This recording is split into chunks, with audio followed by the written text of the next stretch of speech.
Organic में कई बार ऐसा होता है कि हमारे सामने ऐसे रिएक्शन आ जाते हैं जिसमें मिथाइल शिफ्टिंग या हाइड्राइड शिफ्टिंग जैसा कॉन्सेप्ट अप्लाई होता है।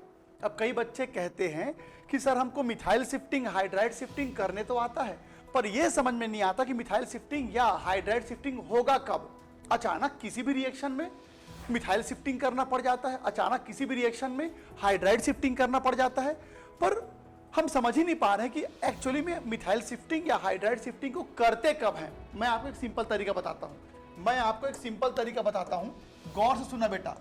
जब भी किसी एग्जाम्पल में आपको Cl निकालना होगा, जब भी किसी एग्जाम्पल में आपको Cl या OH को निकालना होगा, जब भी किसी एग्जाम्पल में Cl निकलेगा या OH निकलेगा तो समझ जाना यहां पर हाइड्राइड शिफ्टिंग होगा। क्योंकि Cl या OH निकलेगा तो बेटा कार्बन में प्लस चार्ज आ जाएगा, यानी क्या बन जाएगा, कार्बोकेटायन बन जाएगा। क्या बन जाएगा, कार्बोकेटायन। तो जब जब कार्बोकेटायन बनता है तो हाइड्राइड शिफ्टिंग होने के चांसेस होते हैं। ठीक है, पहला। दूसरा, जब भी कार्बन कार्बन के बीच का डबल बॉन्ड टूटता है, जब भी कार्बन कार्बन के बीच का डबल बॉन्ड टूटेगा, जब भी कार्बन कार्बन के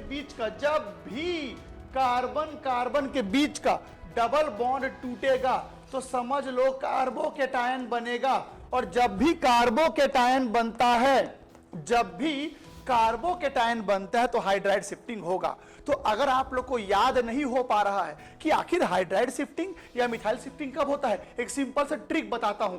जब भी किसी क्वेश्चन में Cl या OH निकलेगा तो समझ जाना उसमें हाइड्राइड शिफ्टिंग हो सकता है, और जब भी कार्बन कार्बन के डबल बॉन्ड टूटे तो समझ जाना हाइड्राइड शिफ्टिंग होता है। तो हाइड्राइड शिफ्टिंग ऑर्गेनिक का एक बहुत इंपॉर्टेंट फिनोमिना है जो रिएक्शंस के अंदर पाए जाते हैं और रिएक्शन को कंट्रोल किए जाते हैं। तो अब मुझे लगता है आपको याद रहेगा हाइड्राइड शिफ्टिंग या मिथाइल शिफ्टिंग किन किन केसेस में होते हैं।